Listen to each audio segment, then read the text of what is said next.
Hello, everybody. My name is Litzy, and my alien is E.T. That's how he looks like.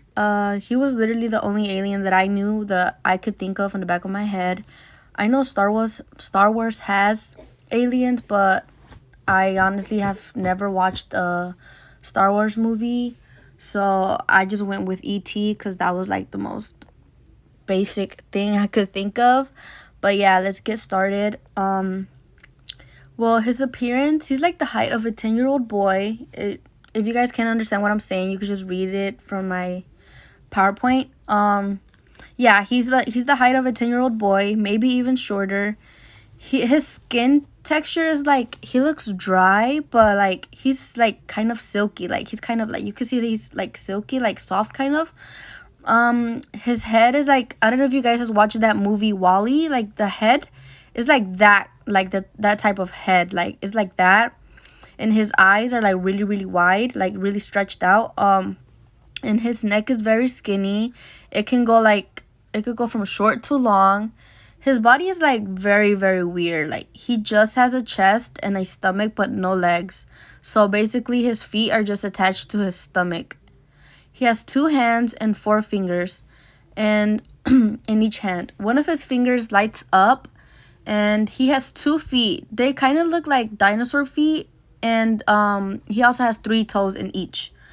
What similarities do they share with known life? Well, E.T. is a very gentle alien. Like he's very friendly. He immediately became best friends with the little boy Elliot. Um and then he also gets sick. E.T. gets sick, and I'm gonna get more into that in the other slide. But yeah, basically he has feelings and he loves people, and yeah, that's what the similarities that I find with known life. Um, okay, so let me go ahead and talk about the main key points of the movie. So E.T. is left behind in Earth when him and his family they're on Earth, and then they get caught by I forgot what they were called, but they basically get caught. And when they were running away, E.T. gets left behind, and E.T. is just he's lost, and he's just like sad. And then the little boy Elliot finds him and decides to take him home. And then they became friends immediately, and Elliot just grew to love E.T., and E.T. grew to love Elliot. And Elliot showed him to his little sister, and then his little sister was like, "Oh, let's just keep him a secret. Like nobody has to know about him," because they were scared that they were gonna take ET away from them.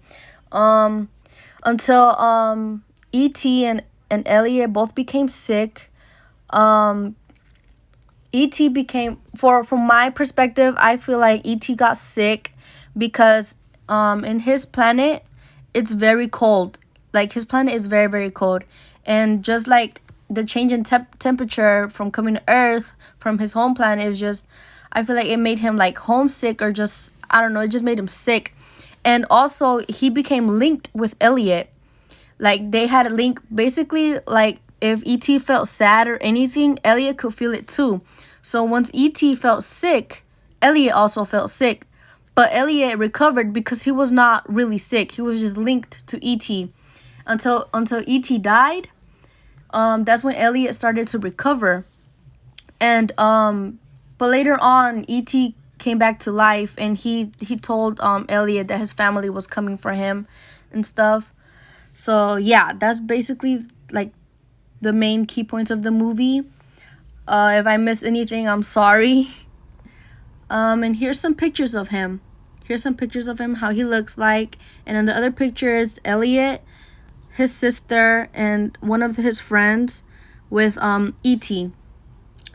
And I feel like his homeworld. Oh, okay. His homeworld is called Asogians. I don't know if I'm pronouncing it right. Basically, he came from a planet called Brodo Asogi. I didn't get much detail about it, so I'm just going to try to envision it how it would look like. Basically, it's just a very dark place, which is very very cold. That's all I could think about. So yeah, that's what I think.